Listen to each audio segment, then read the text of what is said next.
अजित पवार आणि माणिकराव कोकाटेंची बैठक किती वेळा चुकणार, किती वेळा माफ करणार? अजित पवारांनी कोकाटेंचे कान टोचले, तर माझी चूक मान्य, यापुढे काळजी घेईन, कोकाटेंची ग्वाही.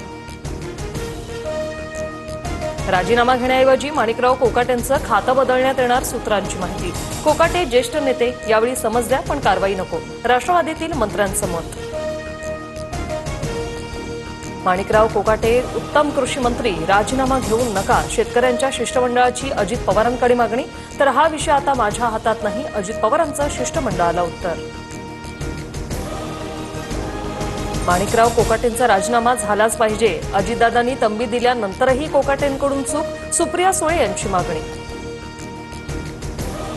संसदेच्या प्रवेशद्वाराजवळ तटकरे अमित शहांना भेटले, तटकरेंनी अमित शहांसोबत नेमक्या कोणत्या विषयावर संवाद साधला, याची चर्चा सुरू. येत्या काळात तटकरे भाजपमधून खासदारकी लढवणार, तटकरे राष्ट्रवादीतला गट सोबत घेऊन जातील, रोहित पवारांची प्रतिक्रिया. तर शिंदे आणि दादांचा पक्ष भविष्यात भाजपात विलीन होईल, संजय राऊतांचा दावा.